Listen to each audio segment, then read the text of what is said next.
সিঁড়ির নিচে রান্নাঘরটা ডিপ ক্লিন করে নতুন পুরানো জিনিস দিয়ে সুন্দর করে সাজিয়ে গুছিয়ে নিলাম। আসসালামু আলাইকুম, সবাই কেমন আছেন? আশা করছি সবাই ভালো আছেন ও সুস্থ আছেন। আমি শিল্পী, আমি নদিয়া জেলার ছোট্ট একটা গ্রামে থাকি। আবারও নতুন একটা দিনে নতুন একটা ব্লগ ভিডিও নিয়ে চলে এসেছি আপনাদের মাঝে। আশা রাখছি আজকের ভিডিওটি আপনাদের খুব বেশি ভালো লাগবে। তো ভিডিওটি না টেনে সম্পূর্ণ দেখার অনুরোধ রইল। কিচেনটা আমি ডিপ ক্লিন করেছিলাম বৃষ্টির মধ্যে। তো সেদিনকে বৃষ্টি পড়ছিল, বাইরে বৃষ্টি পড়ছিল আর আমি এদিকে কিচেনটা পরিষ্কার করে নিচ্ছিলাম। তো আজকে আর কোনো কাজ আপনাদের মধ্যে শেয়ার করিনি। আজকে শুধু আমি ডিপ ক্লিন করে কিচেনটা ডিপ ক্লিন করে নতুন করে সাজিয়ে গুছিয়ে নিয়েছি। তো সেই ভিডিওটি আপনাদের সাথে শেয়ার করেছি। প্রথমেই আমি বাঙ্কারের উপরকার জিনিসগুলো সব সরিয়ে নিয়েছি আর বাঙ্কারের উপরটা একটু ভালো করে ঝাড়ু দিয়ে দিয়েছি। তারপরে একটা ভিজে কাপড় দিয়ে মুছে নিয়ে টাইলসগুলোকে মুছে নিয়েছি সার্ফের পানি দিয়ে। তো আমি এখন এই জারগুলো সার্ফের পানিতে ভেজানো একটা কাপড় দিয়ে আমি এই জারগুলোকে এখন মুছে নিচ্ছি। আর এই জারগুলো আমি রোজার মাসে সার্ফের পানি দিয়ে ভালো করে ধুয়ে পরিষ্কার করে নিয়েছি। তো যেহেতু 2 মাস হলো, তো তার জন্য আমি আর এগুলো সার্ফের পানিতে ওইভাবে আর পরিষ্কার করে নিচ্ছি না। রান্না করার পাশাপাশি একটু একটু করে মুছে রেখে দিই ভিজা কাপড় দিয়ে। তো ওই জন্য আমার এই জারগুলোতে খুব একটা বেশি ময়লা হয়নি, অল্প ময়লা হয়েছে। যাই হোক, আমি ভেজা কাপড় দিয়ে মুছি, এতে করে জারগুলো সুন্দর করে পরিষ্কার হয়ে যাচ্ছে। তো যাই হোক, জারগুলো পরিষ্কার করে আমি রেখে দিয়েছিলাম। আর ওইদিকে সার্ফের পানি দিয়ে বাঙ্কারটাও টাইলসগুলোও ভালো করে পরিষ্কার করে রেখে দিয়ে তারপরে আমি রান্না করেছিলাম। তো রান্নার পরে আমি জিনিসগুলোকে ভালো করে সাজিয়ে গুছিয়ে নিয়েছি। আর আমাদের মেয়েদের সবথেকে পছন্দের জায়গা হচ্ছে রান্নাঘর। আর রান্নাঘরটা যদি সুন্দর করে সাজানো গোছানো পরিষ্কার থাকে তাহলে দেখতেও ভালো লাগে এবং রান্না করতেও ভালো লাগে। আমরা যেহেতু গ্রামে থাকি, আমাদের বেশিরভাগ রান্নাটাই মাটির চুলায় হয়। গ্যাসের চুলায় খুব অল্পই রান্না করি। তবে হ্যাঁ, চা করা, তরকারি জাল করা এসবগুলো তো মাঝে মধ্যে করি। আবার সকালে নাস্তা বানানো এগুলো তো এইগুলোই গ্যাসে করে থাকি।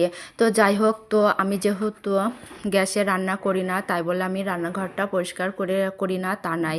আমি মাটির চুলাতে রান্না করলেও গ্যাসে সকালে যে কটা থালা বাসন হয় সে কটা আমি বেসিনেই মাজি। আর তখনই আমি একবার রান্নাঘরটাকে ভালো করে পরিষ্কার করে নিই। আবার রাত্রিবেলা খাওয়া দাওয়ার পরে যে থালা বাসন কটা হয় সে কটা রেখে দিই।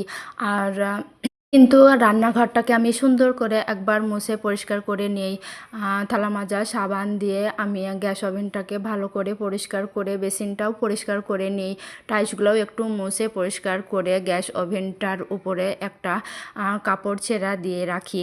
এতে করে সারা রাত যে তেলাপোকা টিকটিকি পায়খানা করে, তো সেগুলো যাতে গ্যাসের উপর না হয়, তো সেজন্যই আমি গ্যাসের উপরে একটা ছেঁড়া কাপড় কিংবা গামছা এগুলো দিয়ে রাখি। আবার ঘুম থেকে উঠেই আমি গামছাটা উঠিয়ে গ্যাস ওভেনটাকে একবার ভালো করে ভেজা কাপড় দিয়ে মুছে নিই। তো যাই হোক, এইভাবেই আমি রান্নাঘরটা দিনের মধ্যে পরিষ্কার করে নিই। এতে করে আমার রান্নাঘরটা খুব সুন্দর ঝকঝকে ও চকচকে থাকে। আর আমার রান্নাঘরটা একদম সামনে, ঘর থেকে ঢুকেই রান্নাঘরটা আমার পড়ে। যেহেতু সিঁড়ির নিচে আমার রান্নাঘর, জন্য সবার প্রথমেই রান্নাঘরের দিকেই চোখটা যায়। আর রান্নাঘরটা যদি এইভাবে সুন্দর করে সাজানো গোছানো পরিষ্কার ঝকঝকে থাকে তাহলে মনের ভিতরে একটা আলাদা শান্তি আসে। তো ওজন্যই আমি দিনের বেশিরভাগ টাইম আমার এই ছোট্ট রান্নাঘরটাকেই দিয়ে থাকি। তো যাই হোক, সকালে নাস্তা সেরে আমি রান্নাঘরটা পরিষ্কার করতে লেগেছিলাম। তো তারপরে আমি দুপুরের জন্য রান্নাবান্নাটা সেরে নিয়েছি। তার কারণ আমি ভেবেছিলাম যে যদি আমি রান্নাঘরটা পরিষ্কার করতে লাগি তো বেশ অনেকটাই টাইম লাগবে। ওজন্যই আমি আগে রান্নাটা করে নিয়েছি, যেহেতু 2 ছেলে বাড়িতে। আর তাছাড়া ওরা হচ্ছে বাচ্চা, ওদের খিদে বেশি লাগবে। আর তাছাড়া যেহেতু বাইরে বৃষ্টি হচ্ছে, ওরা ঘরের ভিতরেই খেলাধুলা করছে, ওই জন্য ঘরের ভিতর থাকলে খিদেটা আরও বেশিই লাগে। তো যাই হোক, জন্যই আমি রান্না বান্না সেরে থালা বাসনগুলো মেজে ধুয়ে পরিষ্কার করে চলে এসেছি। জিনিসপত্রগুলো এবার একটু সাজিয়ে নিব। এই মিটকেসটার ভিতরে আমি রান্না করে রেখে দিয়েছি। আর উপর কাজে একটা কাঁচ আছে, তো সেই কাঁচের ভিতরে আমি যে আমার ডিনার সেটটা কিনেছিলাম 6 সেটের, সেই ডিনার সেটটাই রেখে দিলাম। সাথে আরও যে বাটিগুলো ছিল, ছোট বাটি, বড় বাটি, ট্রে, এগুলো সব আমি এই কাঁচের ভিতরে রেখে দিচ্ছি। তো সাথে কাঁচের গ্লাসগুলোও রেখে দিচ্ছি। আর যেহেতু সামনেই ঈদের নামাজ, তো মেহমান তো আসবেই, তো তার জন্য আমি এই জিনিসগুলো আমি এই কাঁচের ভিতরে রাখছি। এতে করে আমার হাতের কাছেই থাকবে আর বেশ আমার সুবিধাও হবে। তো ওই জন্যই আমি যে কটা ব্যবহার করব সেই জিনিস কটাই আমি এখানে রেখে দিচ্ছি, মানে আমার এই রান্নাঘরের ভিতরে আমি রেখে দিচ্ছি। তো আগে কি করতাম, আগে সব ঘরের ভিতরে মানে বেডরুমের ভিতরে সব সাজিয়ে গুছিয়ে রাখতাম। মেহমান আসলে ঘরের ভিতর থেকে বাইরে বের করে আনতাম, এতে করে যে জায়গাগুলো ছিল সেই জায়গাগুলো ফাঁকা হয়ে যেত আর দেখতেও খারাপ লাগতো। তো ওই জন্যই আমি এবার আগাম করে জিনিসপাতিগুলো বের করে নিয়ে এসেছি আর সেই জায়গাগুলো আমি সুন্দর করে অন্য জিনিস দিয়ে ভরিয়ে দিয়েছি। এতে করে সেই জায়গাটাও খালি থাকলো না, আবার আমার জিনিসপত্রগুলো সব আমার দরকারের সময় পাওয়া যাবে। তো যাই হোক, মিট কেসটার পাশে যে এই ৩ থাকের একটা ছিল, এই ৩ থাকের একটাই আমি আমার এই হাঁড়ি পাতিলগুলো রেখে দিচ্ছি। তারপরে চলে এসেছি সোজা আমার এই গ্যাসের কর্নারের কাছে, যে একটা কাঠের র্যাক বানিয়েছিলাম, তো সেই র্যাকটার উপরে আমি এই জারগুলো রেখে দিব। তো জারগুলো কিছু কিছু জার খালি আছে আর কিছু কিছু জারে জিনিস ভরা আছে। তো আমি যে কটা খালি আছে সেই কটায় সব জিনিসপাতিগুলো ভরে নিচ্ছি। তো তারপরে আমি এই র্যাকটা সুন্দর করে সাজিয়ে নিব। প্রত্যেক দিনের মতো আবারও আজকে বলছি, ভিডিওর এই পর্যন্ত যারা আছেন ভিডিওটিতে লাইক দিয়ে দেবেন, সাবস্ক্রাইব করে পাশে থাকা বেল আইকনটা প্রেস করে রাখবেন, যাতে করে আমি নতুন ভিডিও পাঠানোর সাথে সাথেই আপনার ফোনে নোটিফিকেশন চলে যায় আর আপনি সময় সুযোগ বুঝে ভিডিওগুলো দেখে নেবেন। আর অলরেডি এই কাজটা যারা করে দিয়েছেন আপনাদের জানাই অসংখ্য ধন্যবাদ। তো এই র্যাকটার উপরকার সব থেকে উপরের থাকটাতে রেখেছি সয়াবিন, ডাল, মানে সব রকম ডাল, তারপরে সেমাই, মুসুর, মানে গোটা মুসুর যে কটা ছিল সেই কটা। নিচের থাকটাতে রেখে দিয়েছি ছোট্ট কাঁচের জারগুলোতে তিল, সাবুদানা, খেজুর। তো তার নিচের থাকটাতে রয়েছে নিচের বড় জারগুলোতে রয়েছে চিনি, আমার ছোট ছেলের খাবার, আর শুকনো বাদাম। তো এগুলোই রয়েছে। আর উপরে যে ছোট ছোট জারগুলো দেখছেন ওগুলোতে রাই, জিরে, মশলা, তো এগুলো যে অল্প অল্প করে রয়েছে সেগুলো রয়েছে। আর গ্যাস আর ওই র্যাকটার মাঝখানে যে একটা ছোট্ট জায়গা আছে ওইখানটায় আমি এক ঝুড়ি রেখেছি। তো ওই ঝুড়িতে আমি তেলের জারগুলো রেখে দিয়েছি। তো কাঠের ওই জারটার পাশে আমি যে ৩ থাকের ওই ঝুড়িটা রেখেছি ওই ঝুড়িতে সব রকম কাপগুলো রেখে দিয়েছি। আর এই তো গ্যাসের উপরে যেমন একটা জানালা আছে, এই জানালাতে আমি আমার সেই স্টিলের র্যাকটা তার দিয়ে বেঁধে দিয়েছি।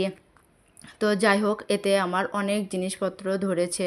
তো যাই হোক, ছোট্ট কিচেনের ভিতরে এই রকম একটা র্যাক খুবই দরকার। আর এই তো স্টিলের এই থালা বাসন রাখার র্যাকটাও তো আগেই ছিল।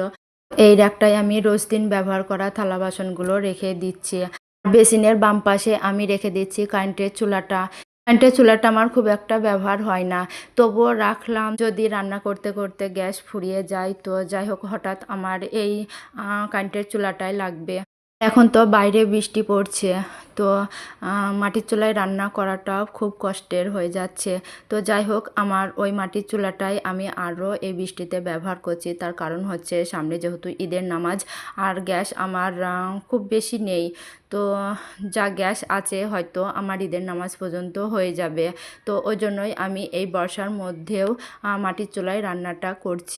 তো যাই হোক, চালের জারগুলোতে আমি চালগুলো ভরিয়ে ওই বাঙ্কারের নিচে রেখে দিচ্ছি। আর এখন এই বক্সগুলোতে আমি প্রয়োজনীয় যে জিনিস আছে সেগুলো রেখে দিচ্ছি, কারণ এগুলো খুব তাড়াতাড়ি আমার অন্য জায়গায় রেখে দিতে হবে। তো যাই হোক, আমি আপাতত এই বক্সগুলোতেই রেখে দিচ্ছি। এতে করে আমার জিনিসগুলো এদিক ওদিক ছড়িয়ে থাকবে না, ও সবগুলো এক জায়গাতেই থাকবে। আরও কিছু জার ছিল, তো সেই জারগুলো আমি এই ৩ থাকের র্যাকটার ভিতরে রেখে দিচ্ছি। তো তারপরে যে একটা সবুজ র্যাক রয়েছে, তো ওই র্যাকটার ভিতরে আমি যে আমার আলাদা করে থালা বাসন রাখার কোনো র্যাক নেই। তো ওই জন্যই আমি এই ৩ থাকের এই সবুজ র্যাকটার ভিতরে রোজ দিনের ব্যবহার যেসব টিফিন, তারপরে যে গ্লাস, ছোট ছোট হাঁড়ি পাতিল, তারপরে যে ছোট ছোট বড় বাটি যেগুলো লাগে সেগুলো রেখে দিচ্ছি। আর এই র্যাকটাতে, মানে সবজির র্যাকটাতে আমি আদা, রসুন এগুলো রেখে দিচ্ছি। উপরের থাকটাতে আমি সবজিও রেখে দিচ্ছি। আর এর মাঝেই আমার ট্রাইপডটা ভেঙে গিয়েছিল, তো যাই হোক ফেভিকুইক দিয়ে আবার লাগিয়ে দিয়েছি। সিঁড়ির নিচে রান্নাঘরটা ডিপ ক্লিন করে নতুন পুরানো জিনিস দিয়ে সুন্দর করে সাজিয়ে নিলাম। আপনাদের কেমন লাগলো আমার এই ছোট্ট রান্নাঘরটা কমেন্ট করে জানাবেন। আর আজকের ভিডিওটি এখানেই শেষ করছি। দেখা হবে অন্য কোনো ব্লগ ভিডিওতে। ততক্ষণে ভালো থাকবেন, সুস্থ থাকবেন। আল্লাহ হাফেজ।